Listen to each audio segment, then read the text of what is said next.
Invasion on October 7th. The IDF says it has regained control of all the towns on the Gaza border, while Defense Minister Yoav Gallant has ordered a complete siege of the Gaza Strip. Following the invasion, the numbers are staggering. As many as 700 Israelis murdered, almost 3,000 injured, many seriously, and up to 100 kidnapped and taken into captivity in Gaza. The images horrifying. Armed terrorists roaming Israeli communities at will and murdering anyone in sight. Elderly women and men dead on the street. Whole families inside their homes slaughtered, with more than 200 killed at an outdoor dance festival.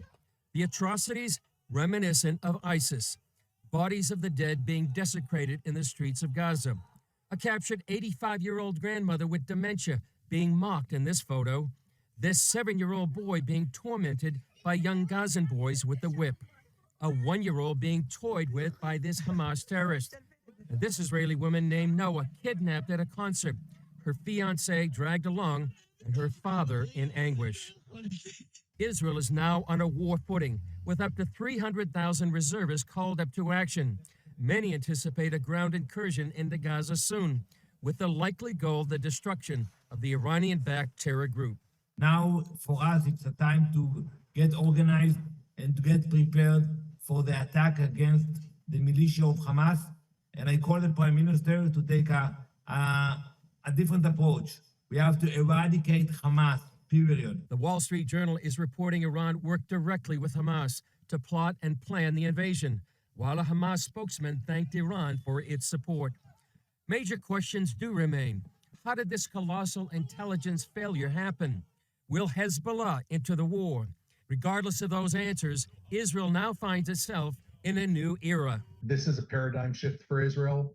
The prime minister, the cabinet, the heads of the military, it's clear to everybody that for an attack to be carried out against the Israeli people, we're in a new world, a new region, and our response will be unlimited to what we are going to do to successfully carry out our mission.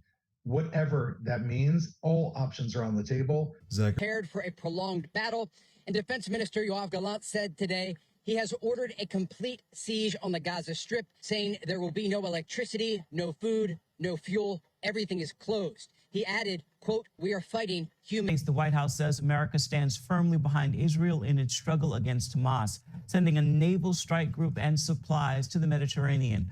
But the Biden administration is also being blasted for freeing billions of dollars in Iranian assets, and some are questioning if the White House will really stand with Israel for the long term. The White House is showing strong support for Israel in its hour of need, dispatching a carrier strike group and supplies to the Middle East. But some are asking if the U.S. will keep standing beside Israel as the casualties in Gaza rise. The U.S. has ordered the Gerald R. Ford Carrier Strike Group to the eastern Mediterranean to be ready to assist Israel. The Pentagon is also sending supplies of munitions. The Navy's newest and most advanced aircraft carrier will be accompanied by cruisers and destroyers. At least 4 Americans died in the Hamas attack, and 7 are missing or unaccounted for, numbers that could go higher. President Biden condemned the attack, promising continued military assistance for Israel and calling on all countries to stand against terrorism. The United States stands with Israel.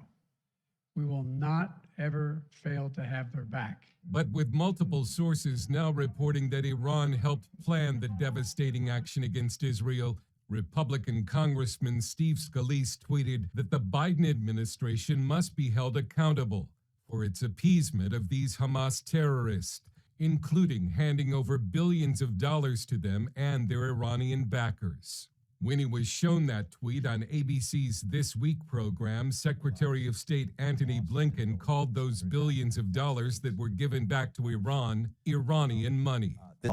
Iranian resources, not American taxpayer dollars. These were resources that Iran had acquired from the sale of its oil that were stuck in a bank, in this case in South Korea. Of a protracted bloody war not only between Israel and Hamas, but possibly Iran, Republicans are already worried the White House could waver in its commitment to Israel. We have to be with them in the long run. President Biden often says that we're going to support Ukraine for as long as it takes. After yesterday's savage butchery in Israel, surely President Biden will also support Israel for as long as it takes to destroy Hamas. The response in the Middle East has been mostly anti-Israel, including Saudi Arabia's statement blaming Israel for the attack, possibly putting the Saudi-Israeli peace deal in jeopardy. While much of the world condemned the terrorist atrocities, the vote in the UN Security Council condemning Hamas was not unanimous. Russia is believed to have abstained, and China issued an ambiguous statement against violence. Let's go back now to Chris Mitchell.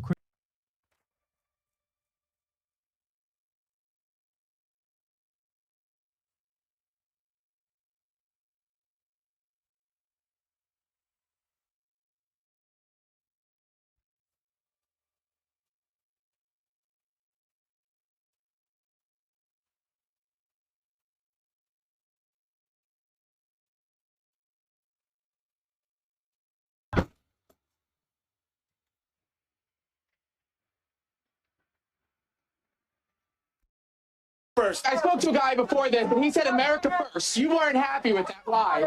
Israel would not exist without America. So no America first for you? No. Are you an American? Yes. And you don't want to put America first? No.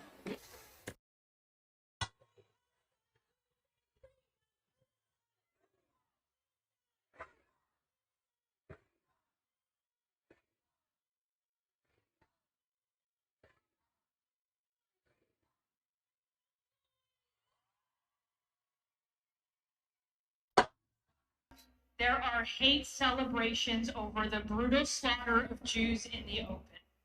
Heinous acts of terror, anti-Semitic attacks carried out by Hamas against Israel and the Jewish people.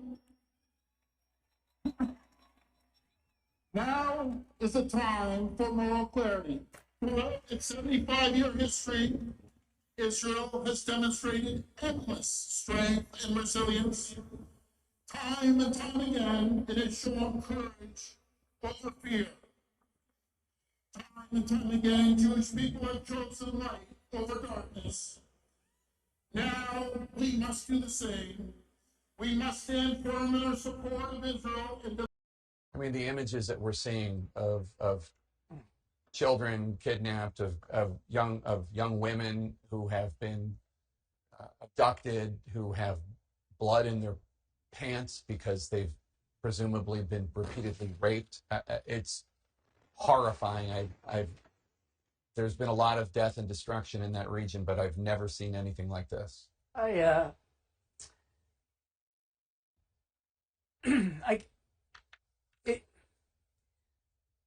Sorry, it's very, excuse me, very difficult to look at these images, Jay. And the human cost. And these are human beings, their family members, their friends, their loved ones, cousins, brothers, sisters.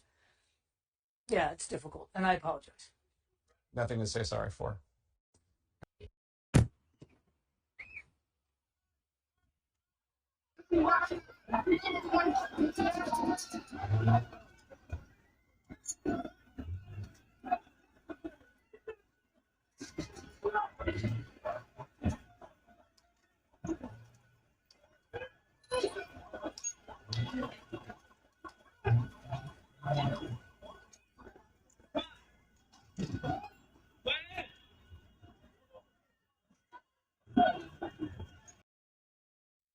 Israel is at war.